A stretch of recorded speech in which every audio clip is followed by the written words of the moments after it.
기독교 2000년의 역사와 한국 기독교의 100년이란 짧은 그런 기간 동안에 중요한 키워드들이 많이 등장하는데, 그 중에서 우리에게 알게 모르게 우리의 마음의 의식구조를 지배하고 있던 단어가 무엇인가 생각해 보게 되면 사단, 마귀, 귀신, 어둠의 영, 이런 단어가 아닌가 생각합니다. 그래서 어떤 원치 않는 부정적인 일이 일어났을 때 그 원인을 사단에게 돌리기도 하고 마귀라고도 하고 귀신이라고도 얘기하면서 귀신을 쫓아내자 예수의 이름으로 때로는 이런 마녀 사냥한다는 이름으로 저들 속에 사단이 들어가서 귀신이 그들을 지배해서 이런 일을 행한다고 하면서 화형을 시키는 빌미로 사용했던 단어 중에 하나가 바로 사단, 마귀, 귀신, 더러운 영, 이런 단어들입니다. 그런데 여러분, 이 사단이라는 단어가 만들어진 연유를 오늘 시간에 일일이 설명을 드리지 않겠습니다. 사단의 의미는 원래 대적하다라고 하는 동사에서 만들어진 명사입니다. 이스라엘 백성들이 바벨론 포로로 잡혀가서 돌아오기 전까지는 사단이란 단어는 동사로 쓰인 단어지 명사가 아니었습니다. 그런데 자기네들이 정말로 바벨론의 포로가 되고 아시리아의 포로가 돼서 이렇게 고통을 당하고 하나님의 성전이 무너지고 이런 일을 경험하는 것은 바로 사단이라는 존재가 우리를 대적하고 미혹했기 때문이라고 하는 자기 자신들의 그런 잘못된 삶을 변명하는 변명거리로 사단이라고 하는 것을 만들어서 그때부터 적용하기 시작해서 역대기에 사단이라는 말이 나오기 시작합니다. 그러므로 사단의 의미는 대적자입니다. 무언가를 대적하는 자 혹은 무언가를 대적하는 상태를 사단이라고 합니다. 그렇다면 이 사단이라고 하는 것은 무엇을 대적할 때 우리가 살면서 대적하는 것이 많은데 도대체 사단은 무엇을 대적할 때 사단이라고 하는가? 당연히 그리스도를 대적합니다. 그리스도를 대적할 때 그 대적하는 그 대적자를 사단이라고 말합니다. 성경에서는 사단의 모습을 다양하게 그려내고 있지만 사실 그 실체는 단 하나입니다. 무엇일까요? 여러분과 저의 입에서 나오는 더러운 생각과 그 생각에서 나오는 말들입니다. 이것이 바로 사단의 정입니다. 우리 안에 있는 더러운 생각과 그 생각에서 나오는 말이 바로 사단입니다. 어느 분께서 예수님을 향한 마귀의 시험에 대해 언급하셨습니다. 여기 이 장면에 바로 예수님과 마귀와 그리고 그리스도가 동시에 등장합니다. 그리고 그 배우들이 등장하는 무대는 바람에 물에 휘날리는 광야 한복판이 아니라 바람에 모래가 휘날리는 광야 한복판이 아니라 바로 예수의 머릿속입니다. 40일을 굶은 예수의 머릿속에는 그리스도를 대적하는 사단이 예수를 시험하기 시작합니다. 계기는 무엇입니까? 40일을 밤낮으로 금식하신 후에 줄이신지라. 육체를 가진 인간은 육체의 요구에 결핍이 생길 때 그 본성이 드러나게 되어 있습니다. 굶주렸다면 배를 채우고 싶어 할 것이고 피곤하다면 눕고 싶을 것입니다. 이때를 사단은 놓치지 않고 정확히 포착합니다. 그 인간의 본성 깊은 것을 슬쩍 터치해가며 기회를 엿보는 것입니다. 그렇다면 이 사단은 과연 누구의 명으로 오는가? 사탄, 디아블로스, 베리알, 바알세불, 코스모크라토르, 저크리스도, 붉은 용, 옛뱀, 짐승 등 어디 사단 시리즈의 대장으로부터 지정을 받아오는 것인가? 그렇게 외부로부터 내 안으로 무슨 SF 영화처럼 쑥 하고 들어오는 것인가?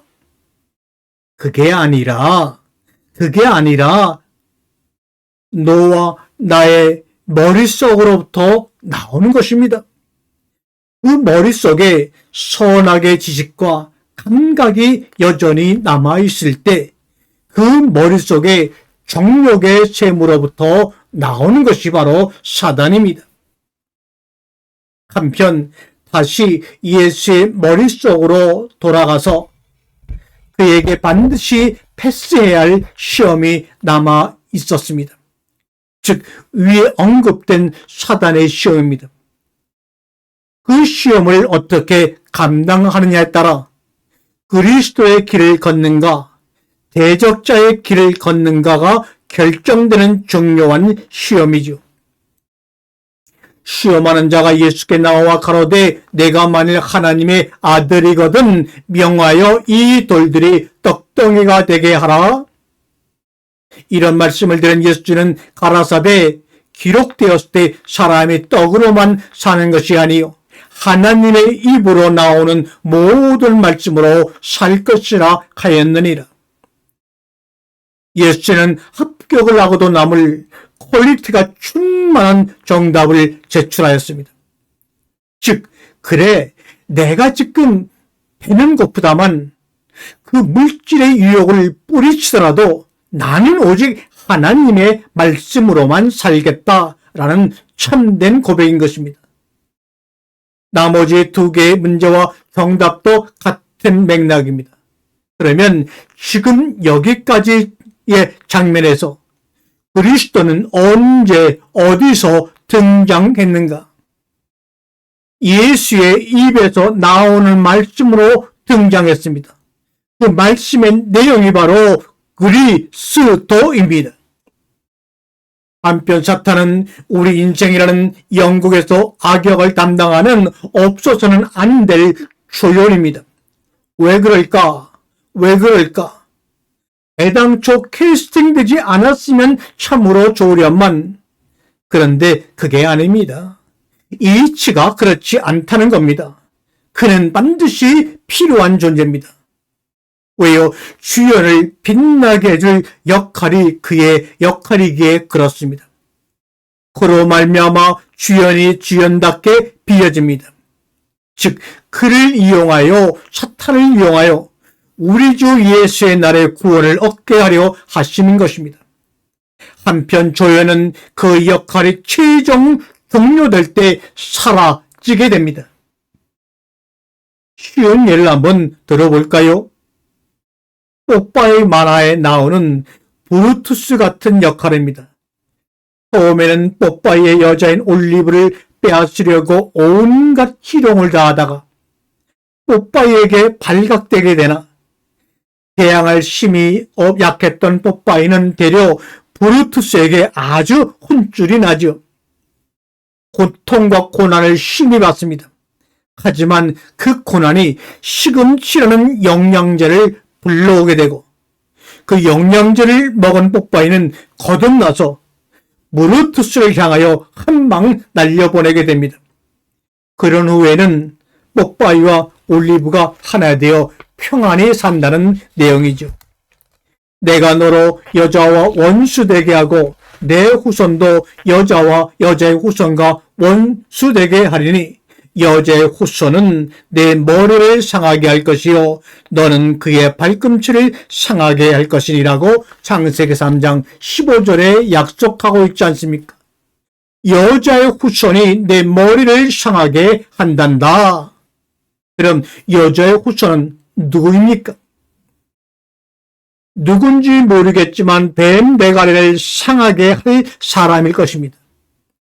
로마서 16장 20절에 평강의 하나님께서 섞인 사단을 너희 발 아래서 상하게 하시려 우리 주 예수의 은혜가 너희에게 있을지어다. 이렇게 말씀하고 있습니다. 아멘.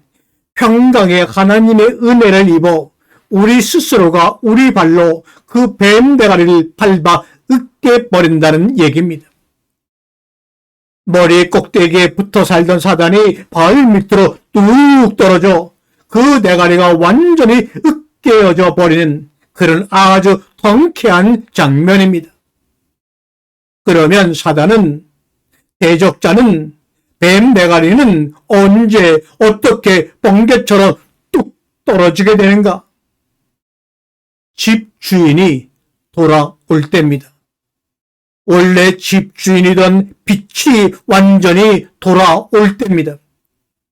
어두움이 가득한 한밤중이 사단의 주 활동기였다면 동이 터오는 새벽은 사단과 그리스도의 교체 시기입니다. 그리고 비로소 아침이 되어 온 세상이 진리의 빛으로 가득 차게 되면 그리스도만의 세상이 되는 것입니다. 사단은 온데 깐데 없이 사라지고 없게 됩니다.